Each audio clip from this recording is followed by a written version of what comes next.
दोस्तों, कैसे हैं आप? उम्मीद करता हूं आप अच्छे होंगे। मैं हूं विनोद राज। स्वागत है टिकी हिंदी साहित्य चैनल में। दोस्तों, हम आज कक्षा 9 का जो प्रश्न बैंक है, उस प्रश्न बैंक के प्रथम इकाई के कुछ महत्वपूर्ण प्रश्नों को के उत्तर देखने वाले हैं। ऑलरेडी इसके वस्तुनिष्ठ प्रश्नों का हम वीडियो अपलोड कर चुके हैं। आज हम प्रथम इकाई जो हिंदी साहित्य के इतिहास और गद्य साहित्य के जो प्रश्न उत्तर हैं उनको हम देखने वाले हैं। तो उससे पहले यदि आप मेरे चैनल को सब्सक्राइब न किया हो तो सब्सक्राइब जरूर कर दें, बेल आइकन भी प्रेस कर दें, जिससे आपको आने वाली वीडियो की नोटिफिकेशन मिलती रहे। वीडियो को लाइक करें, वीडियो को अपने दोस्तों तक शेयर जरूर करें। तो चलिए देखते हैं। आज हम देखेंगे प्रश्न बैंक कक्षा 9 हिंदी विषय का प्रथम इकाई के प्रश्न उत्तर, जिसमें पहला प्रश्न जो है ये 30 नंबर, ये 2 नंबर का प्रश्न आएगा। इनमें से 10 से 15 क्वेश्चन है, 2 नंबर के प्रश्न जरूर मिलेंगे। तो पहला प्रश्न है, वीर गाथा काल की कोई 2 विशेषताएं लिखें। तो देखिए, इसमें जो वीर गाथा काल की विशेषताएं लिखा है, तो ये क्या है, साहित्य का एकांकी विकास हुआ। तो ये इसको हम नहीं याद करना है तो याद कर सकते हैं। इसके अतिरिक्त हम बता सकते हैं, पहला इसकी जो वीर गाथा में हुआ ही था, तो पहली विशेषता क्या हुई थी कि आश्रयदाताओं की प्रशंसा की गई थी। क्या की गई थी? आश्रयदाताओं की प्रशंसा की गई थी। ये भी इस युग के साहित्यकार साहित्य सृजन के साथ साथ तलवार चलाने में दक्ष थे।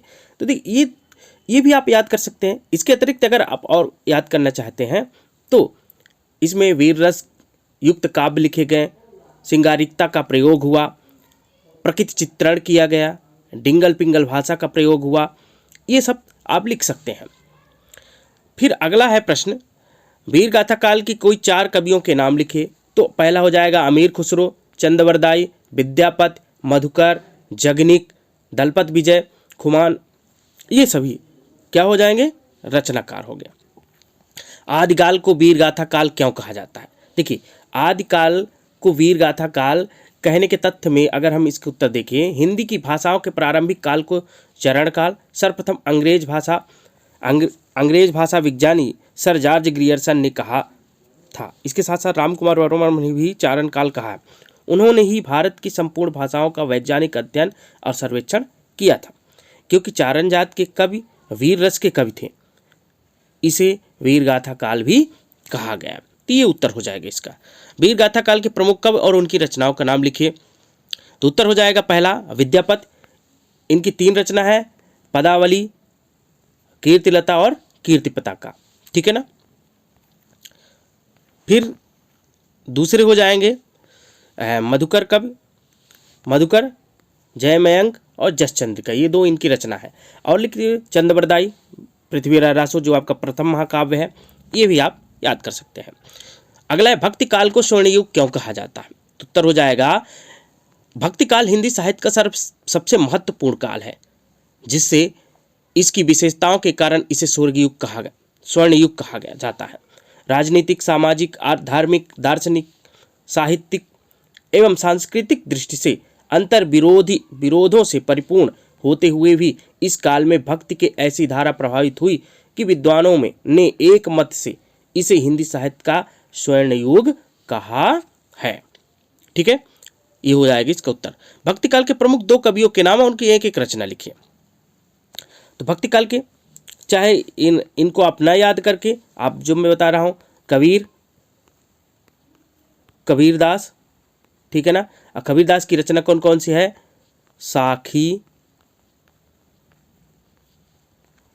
सबद, रामायणी।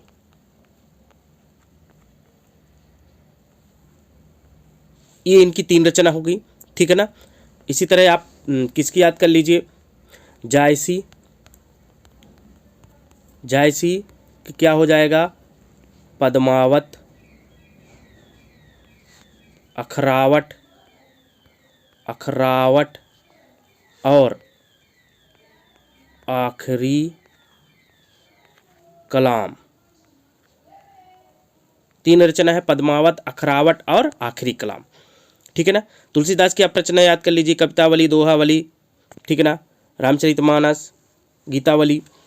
ये भक्ति काल के प्रमुख। अब भक्ति काल की कौन सी 4 शाखाएं हैं, चारों के नाम लिखिए।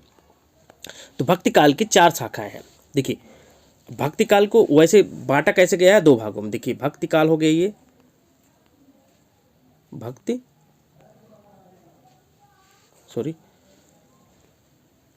काल, इसको 2 भागों में बांट दिया है। पहला क्या हो जाएगा आपका निर्गुण, और दूसरा क्या हो जाएगा सगुण। ओके, अब देखिए, अब निर्गुण के 2 भागों बांटे हैं।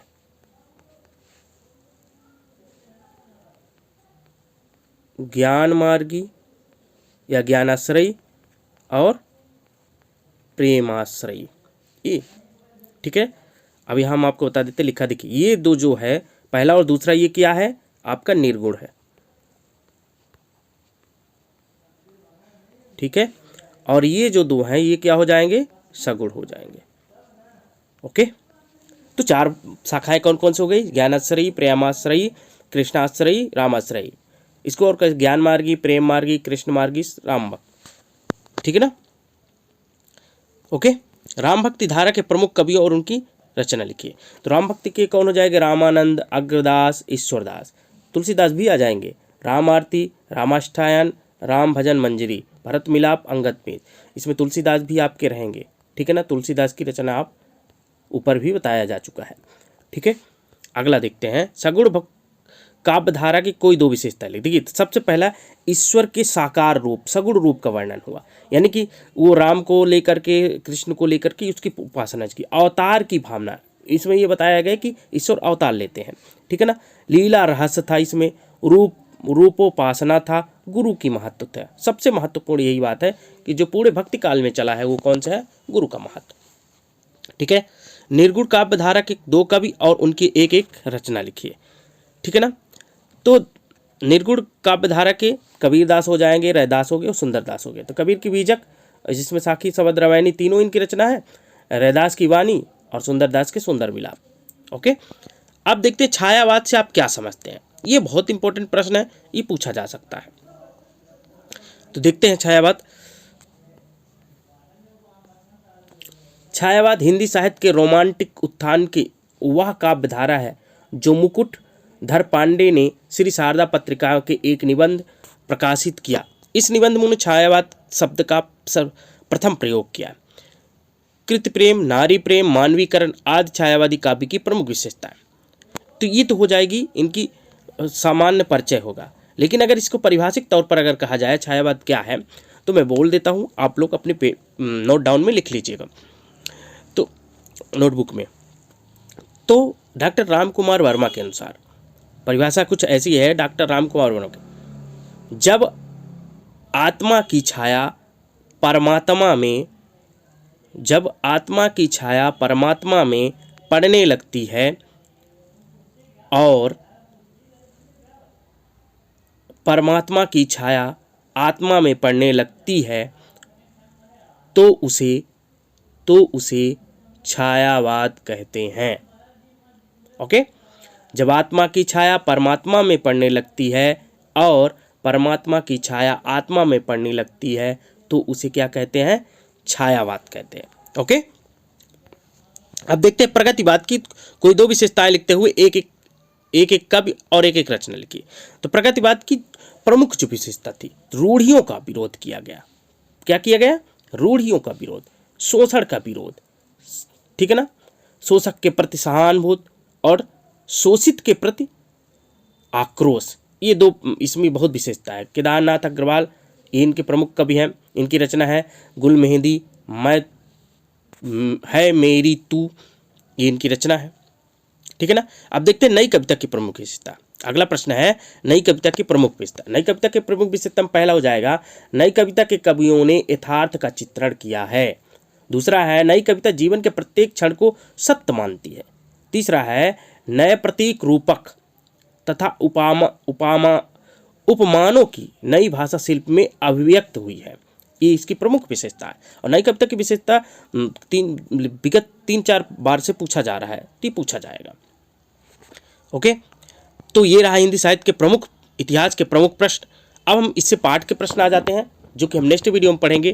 वीडियो को आप स्किप करके लिख सकते हैं, पढ़ सकते हैं, और इसकी मतलब रोक करके आप लिख सकते हैं, ठीक है ना। इसी तरह आप पढ़ते रहें, क्योंकि ऑनलाइन अब पढ़ाई जाएगी, क्लासेस नहीं लगेंगी, तो आपको वीडियो की ज़रूरत ज़रूर पड़ेगी। तो इसी तरह आप पढ़ते रहें, अपना ध्यान रखें, स्वस्थ रहें। मिलते हैं नेक्स्ट वीडियो में। धन्यवाद।